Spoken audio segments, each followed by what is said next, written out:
So this is dependent on state for the financial regulations on this, but in most states, even if say you have credit card debt or a loan or whatever, you cannot afford to pay the full minimum payment.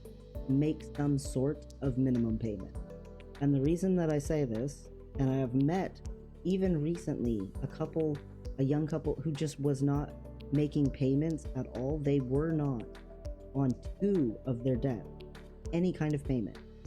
And I was like, guys, you just make a little $30 payment, something, $20 payment. And I want to go ahead and say it's better than zero for more than one reason. The biggest reason, the most obvious reason, is the debt's only going to keep getting bigger and bigger and bigger and have higher and higher interest on it the more it keeps growing. So any mitigation of that is a good thing.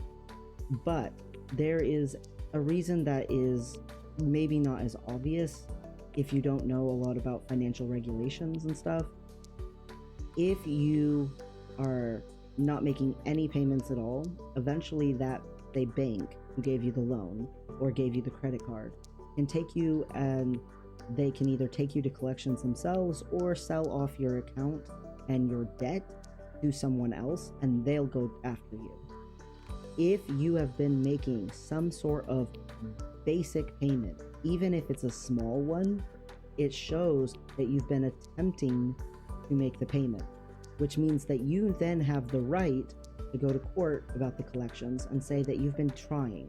You can show you haven't got much income, but you've still been making payments. You've been trying to be on it.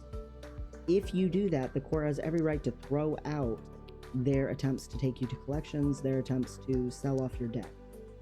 Thus, if you're making some tiny payment, even if again it's only like $20 and your minimum payment is $150 and you can't afford the $150, but you make the $20 payment every time, the bank won't even take you because they don't want to deal with the hassle.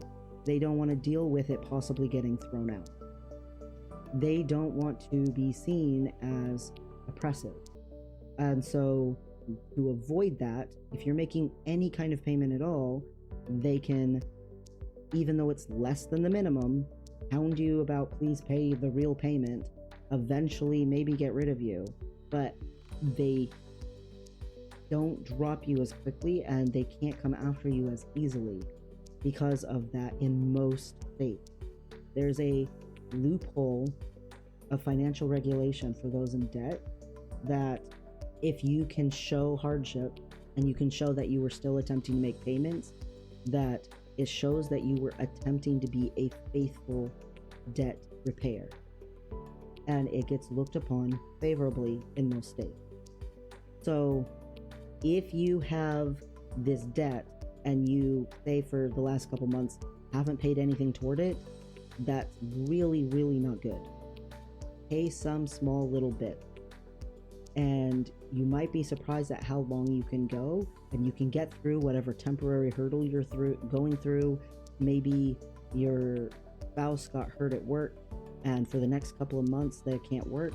You just need to get through a couple of months, and your payment is supposed to be $200. It's some loan thing that you got, and now you're stuck. Pay $50, whatever it is that you can. And you'll get through those couple of months. Your spouse will be able to start working again. Your income will come back up. You can start making the minimum payments again. And lo and behold, you didn't get sent to collection. Your debt didn't get sold off. So again, it is dependent on state, but in the majority of states, this is the truth. Debt repayment can be such a massive hurdle. And it's so important to remember, if you have a credit card, it's just little baby loans that you're expected to pay by the end of the month. Don't buy something unless you have the money to pay off the debt right that second when it's a credit card. When it's a loan, try to set an end date with yourself and then beat it. So say you think, okay, I can pay this loan off in, say it's a car loan. I'm supposed to pay this car loan off in 5 years. Let's see if I can pay it off in 4. Because They'll tell you, oh, your credit looks so good while you have this on there. That's true. That's true. The loan does make your credit look good as long as you're making your payments. That's absolutely true. But is it worth the amount that you're paying in interest? No, it's not. So set an end date with yourself. And then make a date with yourself. Hey, I think I'm going to pay it off at the 4-year, 3-month mark.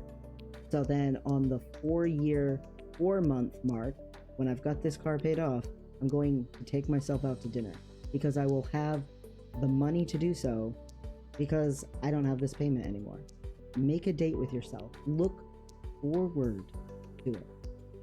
With a credit card debt, if your credit card debt is already higher, make a date with yourself when you get your credit cards paid off. And try to stick to it so that you can take yourself out to dinner. Take the family out to dinner. Whatever it is, the next month after, when you don't have to make that payment anymore. When you look at the debt, try to know when it goes away. It's so important to feel like it's temporary and it's not going to last forever.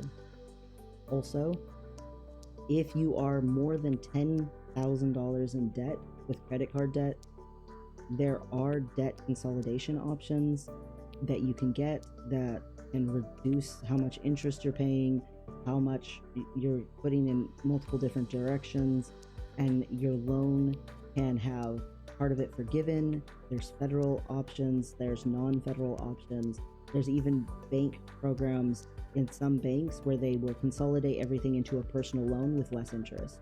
So just, if you're over $10,000 in credit card debt, be aware.